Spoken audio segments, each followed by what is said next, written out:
So the next thing that you track is your purchase site. This is also a great cheat list for anyone who's looking for a new purchase site. So I'm going to read them off real quick, especially for our podcast listeners. Back Order Zone, Drop Catch, GoDaddy, Namecheap, Namejet, Park.io, various private places, Snap Names, Unknown. It's okay to have unknown stuff. Don't make that be an excuse to not track anything. And then your last one, Hexonet. So those are the different places that you purchased from, and you track. Go ahead. Yes, there are some outliers here, like Back Order Zone. That I don't even think is a thing anymore, and that was probably one of the names from 2012 or 2013. Mm-hmm. Namecheap, both of those were hand registrations. I can tell by the price. Okay. GoDaddy, most of them were from GoDaddy auctions. Yep, 44% was from GoDaddy. I mean, you can see from, well, really, you can see from all of these that I am not a big, I just watched the show last night's show, so I won't be last night when this is being watched. Was it a review? Yeah, it was a review with Drew and Shane and oh my God, my other buddy.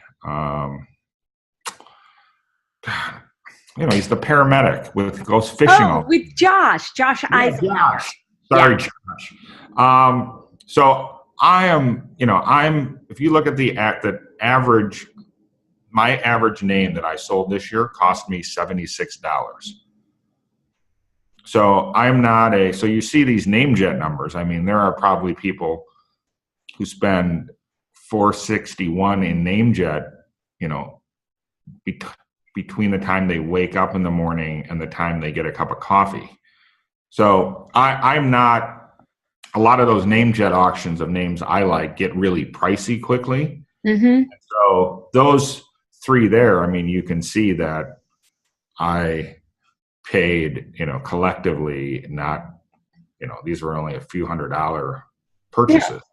So your entire purchase price at Namejet in a year was $461. And Mark, this is why I want you here. You are the average Joe, and you are what most of our listeners are doing, but you're doing it very successfully. And a key to your success is that you're organized and you're tracking what you're doing so you can learn from it. And I think all of us, plan and hope and dream of being organized. But this is great to see how very, very simple it is. Well, I would say a lot of this is really,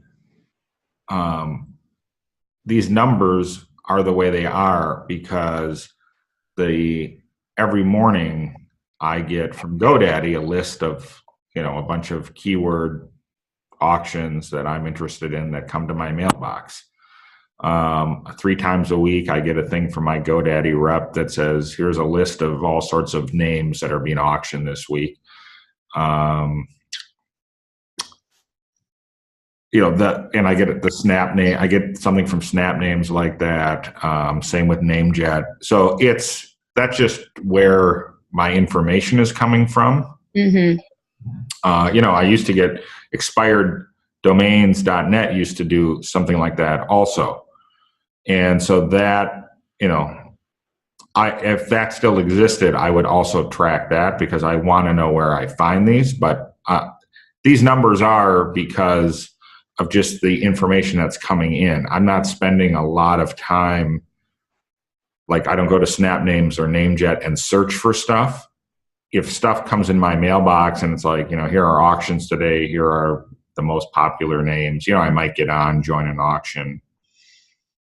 But you're doing something right because you're picking names carefully that will garner you such a great, ROI at the end of the day.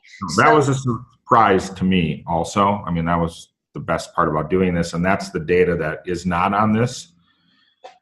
But yes, my average purchase price is about $76 and my average sale price gross is about $2,400. Wow. So that, I did not know that until I started doing this, but that is I'm pretty proud of that number.